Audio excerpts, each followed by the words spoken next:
Good morning, Zaenderism. Whether you are here as a Zaenderist wanting to deepen your knowledge about Zaenderism, or whether you are here as a non Zaenderist, or maybe even an anti Zaenderist, wanting to gain a grasp of an understanding of what Zaenderism is, that is what this channel aims to achieve. That is what this video aims to achieve. What I'm going to speak, what I'm going to bring out, is going to be Zaenderism simplified. The simplified version is supposed to give a good understanding of what Xanderism is, and not only just a good understanding, but a decent one to where you can truly understand what Xanderism is. So here we're going to go over the Zaenderist concept. We are going to give a short introduction to things like the background of Xanderism, the Richterist dilemma, the Xanderist thought, and the execution of Xanderism, the structure of Xanderism, as well as the purpose of Xanderism and its values. So where do we begin? Obviously, there's a background to everything. You see, before Xanderism, there was Richterism, which was created in October of 2018. Its writings beginning as early as October 6th, 2018, as a reaction to rampant disloyalty and disobedience among the ranks of groups that Alec has created or joined. Whether it be in raids, the arrogant egoists, whether it be against the defeatists and the shit posters, as well as the traitors and all the people who have gone against everything to cause major issues.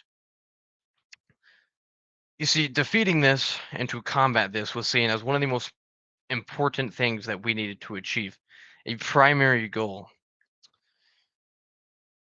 This is why it was 100% necessary to establish Xanderism.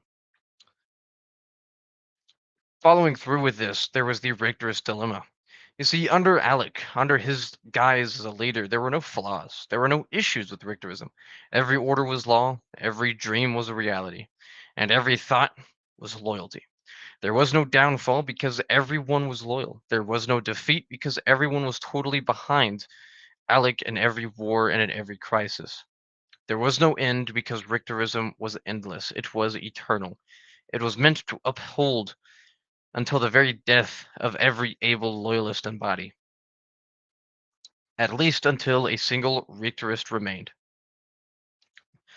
Following Alec's retirement, Richterism became a guide on how to rule, and various successors, without hesitation, embraced this, as it was by requirement. However, Richterism was not specific in doctrine or views. It referenced various empires and leaders who were objectively great and said they were successful because of the masses and their loyalty to these leaders. Richterism essentially was a sophisticated ideological idea for fanaticism to the extreme, making it easy to perform any group of any ideology, of any culture, and of any nature, because Richterism in definition was simply obey the leader, making the values changeable to whatever was convenient. It was no doubt simply an element which further promoted loyalty the way I wanted and the way that I defined it, and the people exercised this perfectly. However, after Alec's departure as the leader, within only a year, people were already redefining Richterism and molding it into their visions. Various variants were created, such as Illuminism under Arxilium, which aimed to replace Alec with Arxilium Richterian as leader. This was questioned, but not realized by the masses at first, because Richterism thought could be molded by anyone who simply had the most power. So henceforth, many older generations naturally followed this order. And when the leaders said that Alec was not the founder, but Auxilium, and that war groups aren't the priority, but rather completely different groups like SCP groups, militaristic loyalism, not the idealism, but rather casual brotherhoods, which had Richter's attributes but didn't appear as such, was truly what Richterism was.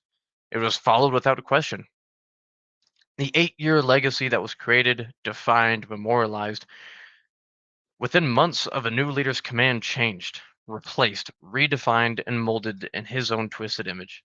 This created various problems, which led to the death of this collected and the forming of various splinters. One of them would be known and formed by the individual Eric Richtarian, who coined the term Alexanderism, which is known by its shortened name, coined by yours truly, Zaenderism. This was defined as Richterism, which only followed the ways and rules of Alexander. You see, Eric by no means was taken seriously, and his patriotic efforts of loyalty to Alec over Auxilium is overlooked because of Eric's youth. Nonetheless, it sparked a fire and revolution against Auxilium. Richterism is not about following any powerful leader, but specifically Alexander, because Alexander and his ideas worked. Eric's proof of this was Auxilium's failure at running a Korea and his failure at running the Rictarian dynasty. Because of his rejection of Alec's work as a leader and his works as replacements, various Richterists who were dedicated betrayed Auxilium, while others claimed falsely that the people created Richterism, not Alexander. Henceforth, they deserve the free opinion to follow every leader with total loyalty if the masses approve. Various other falsities and loopholes were also made up, which led to a almost 3 year civil war, today known as the Octavian Civil War, between several factions who claimed to be the true successor.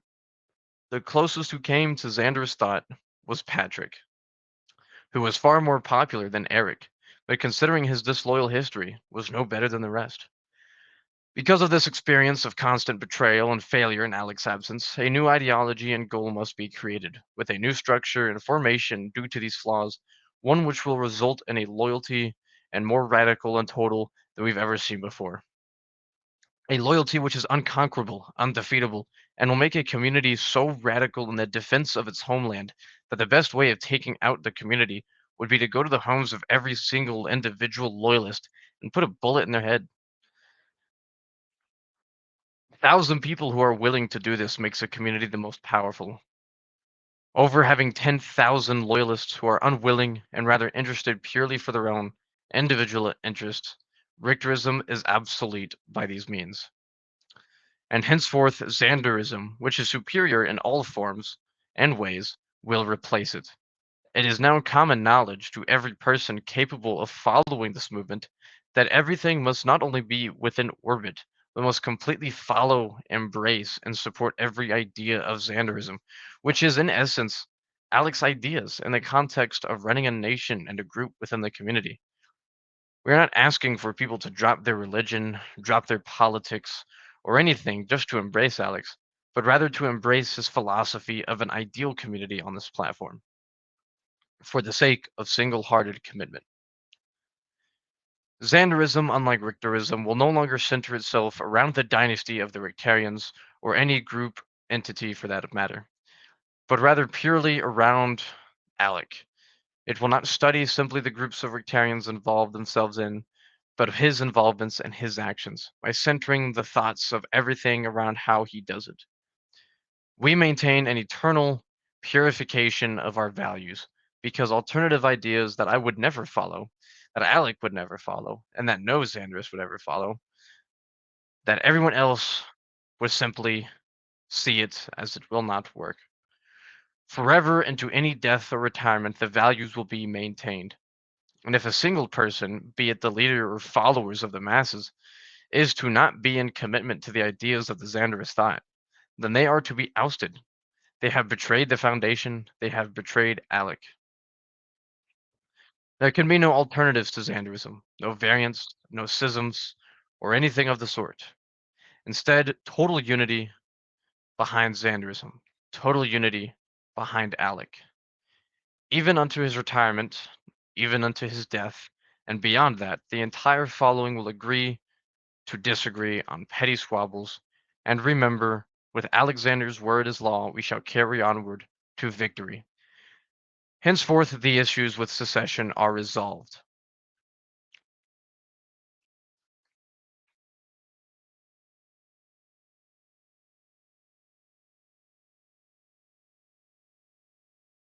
The function of Xanderism will resolve various issues we find in our projects.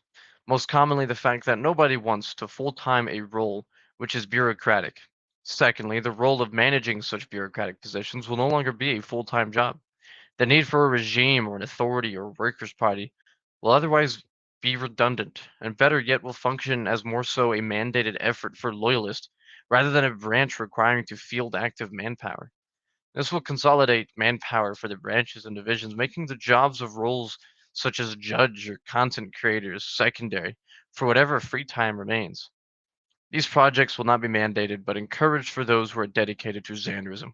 By forwarding the cause in branches such as the Army, being a Xanderist will not be required at first, but the soldiers will be trained and prepared to become Xanderists until it is mandated to the ranks.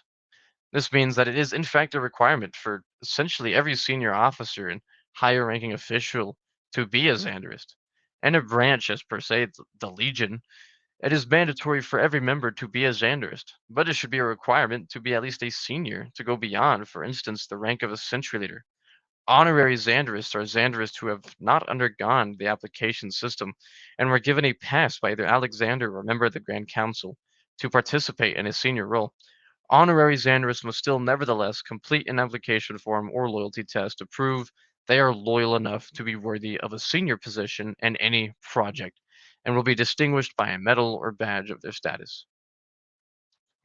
Under the Xanderist thought, the priority is the upholding of the stability of the project to all avail possible, without ceasing or hesitating for the greater good of the people at hand, and the leader who has orchestrated it.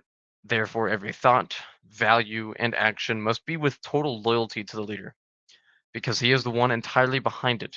At a proven time and time again, what Richterist society has succeeded without Alexander.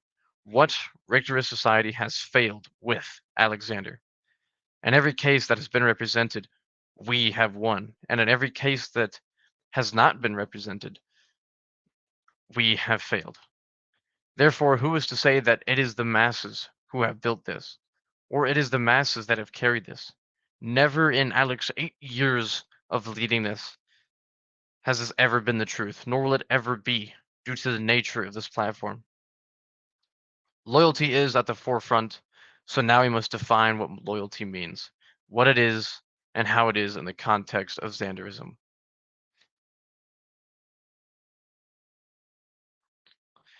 Presently in Octavium, the contributions of Xanderism are not ready to be executed. So henceforth, the Zaenderist concept remains a brainstorm until it is ready to be unveiled to the masses.